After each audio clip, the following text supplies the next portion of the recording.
O joio, ele vive uma vida de aparências. Nos primeiros dias, porque quando eles estão crescendo juntos, o joio e o trigo, o joio é idêntico ao trigo.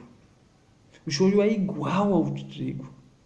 Tem a mesma cor, tem o mesmo tamanho, tem a mesma aparência, são idênticos.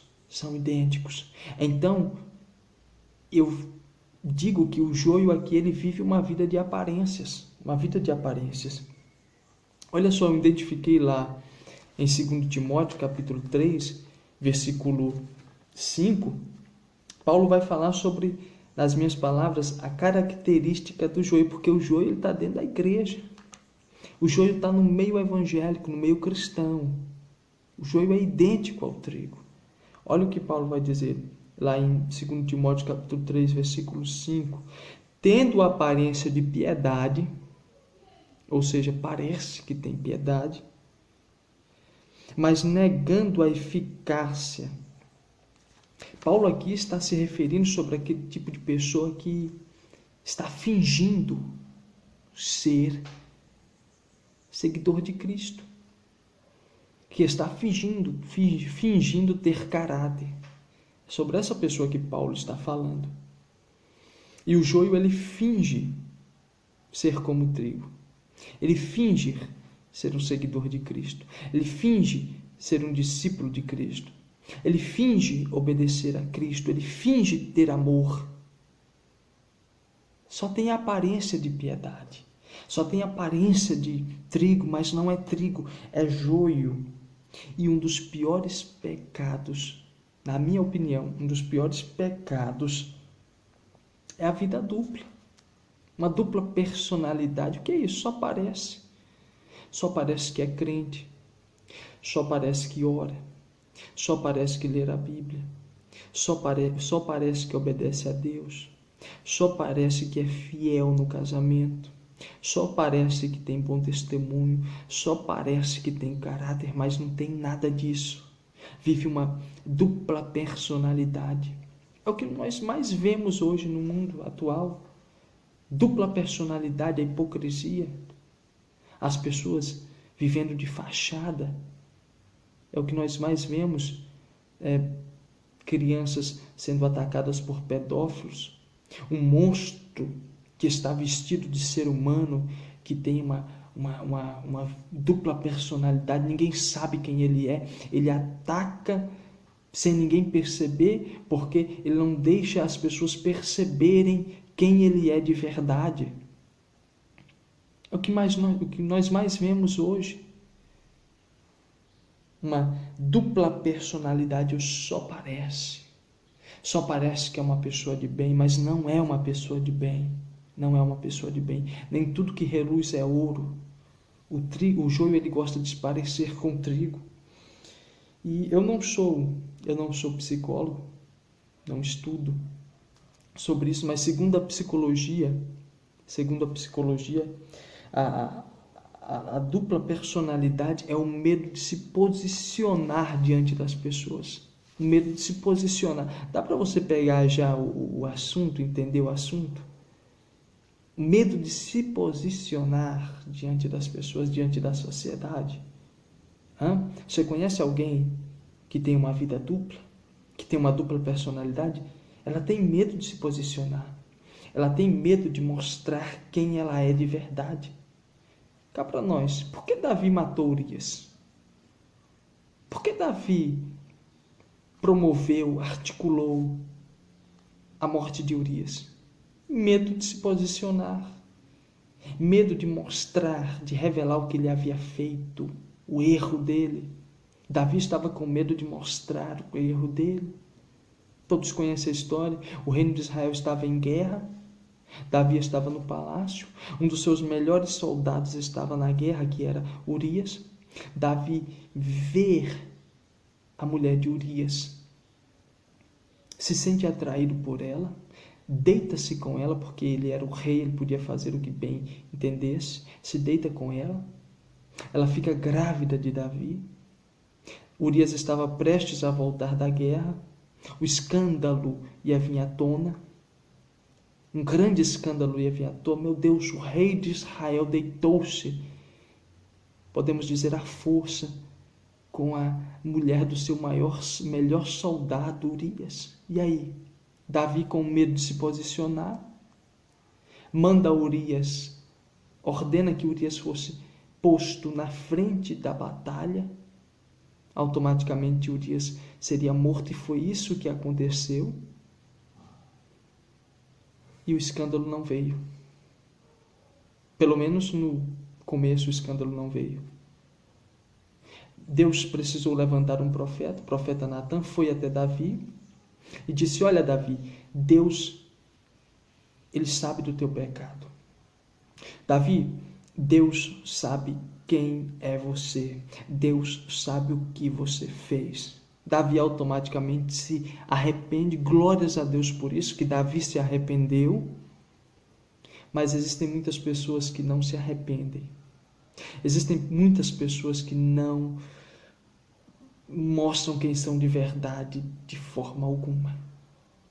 Negam até o fim. Mentem até o fim.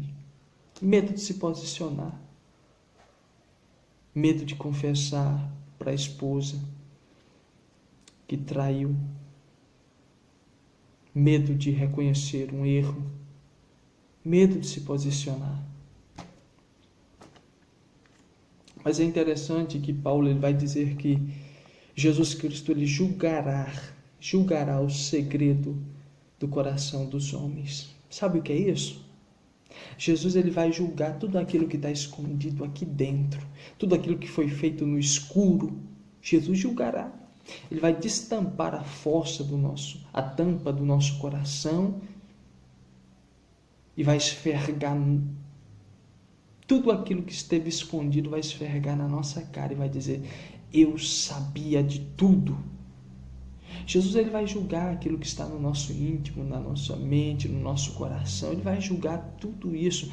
Não tem como se esconder diante de Jesus. Não tem como. Ele julgará o segredo do coração do homem. Olha que interessante, lá em Lucas capítulo 18, versículo 10, Jesus vai dizer que 2 homens entraram no templo. 2 homens. O primeiro, um fariseu, bem arrumado, pinta de crente, né? Bem vestido, com a Bíblia debaixo do braço. Aparentemente tudo ok. Roupa ok. Postura ok. Tudo ok. Bíblia ok. Mas Jesus ele reprovou a vida desse fariseu. Sabe por quê?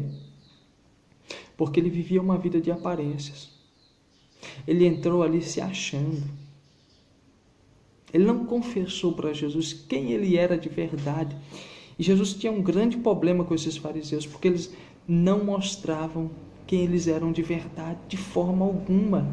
De forma alguma. Tanto que Mateus 23, Jesus vai fazer uma grande queixa contra eles. Olha só, vocês dão o dízimo da hortelã, do etro e do caminho. Vocês são, aparentemente, são ok, tão demais. Vocês estão mandando ver, aparentemente, para a sociedade, para as pessoas. Vocês estão perfeitos. Mas, diante de mim, vocês têm negligenciado o mais importante da lei diante de mim, que é a justiça, misericórdia e fidelidade. Meu irmão, minha irmã, dentro da igreja está lotada desse tipo de pessoas. Pessoas que ostentam uma vida de piedade, tentam mostrar uma vida de piedade, mas na verdade estão negligenciando os princípios mais importantes da Bíblia, que é o amor, a justiça, a misericórdia e a fidelidade. Só são servos de Deus enquanto estão ali entre as 4 paredes, mas no trabalho não tem caráter, dentro de casa não trata bem a esposa, na igreja é um crente. Entendeu? Jesus está denunciando esse fariseu porque ele vivia atrás da hipocrisia. Ele vivia uma vida totalmente de fachada. Só que a segunda pessoa que entrou dentro do templo era um publicano. Publicano, isso mesmo. Rejeitado pela sociedade, odiado, criticado pelos fariseus. Criticado pelos fariseus, hein? Criticado pelos fariseus. Entra dentro do templo. Ninguém dá nada por ele. Mas a atitude dele impressionou Jesus. A atitude dele chamou a atenção de Jesus, porque ele entrou dentro do templo sendo quem ele era de verdade. Quando ele vai orar a Deus, ele confessa seus pecados. Ele reconhece seus pecados. Ele diz: Senhor, eu errei, eu pequei, eu sou falho, eu preciso da tua graça, eu preciso da tua misericórdia. O fariseu estava dizendo: eu sou perfeito, eu sou bom, eu faço tudo certinho, eu ando bem vestido. O publicano estava dizendo: eu sou pecador, eu sou falho, eu dependo de ti, eu erro a todo momento. Sabe o que eu presto atenção? Que geralmente a prostituta, geralmente o traficante, o homicida geralmente tem mais facilidade de alcançar o perdão de Deus. Porque quando ele aceita Jesus, quando ele se converte de verdade. Quando ele entra na igreja, ele entra de verdade. Ele não tem nada a esconder. Ele já entregou tudo nas mãos de Deus. Ele já confessou quem ele é de verdade. E às vezes, o religioso que está há 1, 2, 3, 10 anos dentro da igreja não consegue alcançar o que a ex-prostituta, o que o ex-traficante alcançou, porque não tem essa sensibilidade, não tem essa virtude de se arrepender, de confessar os seus pecados, acha que já está salvo, uma falsa confiança. E aí nós vemos ex-traficante, ex-prostituta, ex-homicida, que são usados por Deus de uma forma tremenda. E um religioso 10, 20 anos que está dentro da igreja, não acontece nada, não cresce, não produz. Quando produz com imperfeição. Entendeu? Deus, ele ama quando ele vê um pecador se arrependendo. Deus, ele ama ver uma pessoa confessando os seus pecados, sendo sincera. Davi alcançou misericórdia de Deus porque foi sincero, se arrependeu, disse: Senhor, de verdade, eu errei, me perdoa. Deus quer isso de nós, que confessemos os nossos pecados. Olha só, não vamos viver uma vida de aparência, porque na horizontal,